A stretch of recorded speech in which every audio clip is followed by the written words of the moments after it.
যারা চাকরি হারা 2016 সালে যারা কয়েক হাজার, হ্যাঁ কয়েক হাজার যোগ্য কে নাম বলবেন?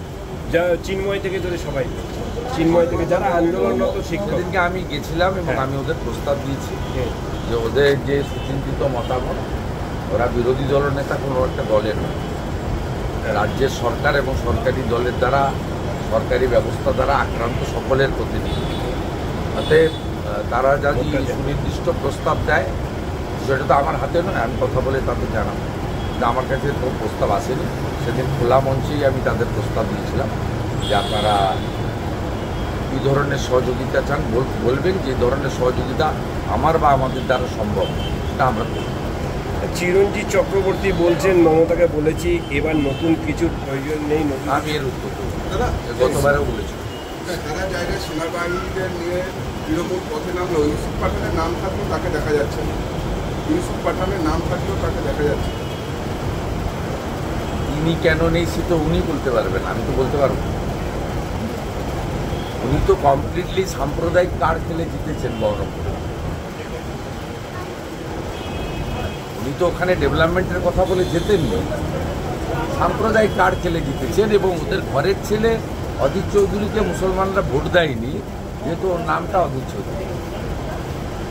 ওর নামটা যদি অধীর চৌধুরী না হলে ওদের কমিউনিটির কোনো নাম হতো, তাহলে ওরা অধীর চৌধুরীকেই ভোট দিত।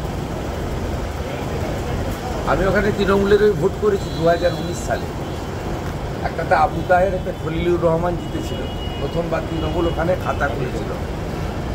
আমাকে বহরমপুর লোকসভা কেন্দ্রে 78,000 ভোটে অধীর চৌধুরী জিতেছিলেন অপূর্ব সরকারকে হারিয়ে। আমাকে তৃণমূল কংগ্রেসের মুসলিম নেতারা বলেছিল আপনি যদি কোনো মুসলিম ক্যান্ডিডেট জিতেন।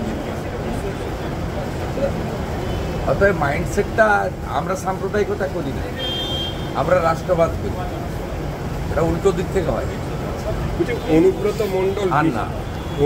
মণ্ডল বিস্ফোরক মন্তব্য করেছেন, বলছে পদ না পেলে আমার অম্বল হবে, এই রকম নয়, আমার মানসিকতা এরকম নয়। অলিখিত মুখ্যমন্ত্রী তো পদ নেওয়ার দরকার নেই। পদ হলে তো ওই পদে কনফাইন্ড হয়ে যাবে। পাথর, বালি, গরু, জেলা পরিষদ, পৌরসভা, 100 দিনের কাজ, আবাস, রাস্তা থেকে তোলা সব কিছুতেই থাকতে পারবে যদি ধরুন চন্দ্রনাথ সিনহাকে একটা পার্টিকুলার দপ্তর দিয়েছে, তার বাইরে তো তার যাওয়ার সুযোগ নেই। রানা অভিজিৎ সিনহার লাভপুরের বাইরে তার যাওয়ার সুযোগ নেই। কাজল শেখের জেলা পরিষদের বাইরে ঢোকার সুযোগ নেই। সব জায়গায় ঢোকার জন্য মিসলেনিয়াস যে স্কোপ, সেই স্কোপটা থাকে তখনই যখন মমতা ব্যানার্জির আশীর্বাদটা তার মাথায় থাকে। মমতা ব্যানার্জি ওখানে অন্তত 20টা প্রশাসনিক সভায় ডিএমএসপিদের বলেছে জ্যেষ্ঠ যা বলবে শুনবে। জ্যেষ্ঠ অসুস্থ, মাথায় অক্সিজেন কম যায়, অতএব পদ নেওয়ার দরকার নেই। ছোট মুখ্যমন্ত্রী, মমতা ব্যানার্জির আশীর্বাদ ছিল, সব জায়গা থেকে মাল তুলেছে। অভিষেক বন্দ্যোপাধ্যায় আজ দিল্লি যাচ্ছে।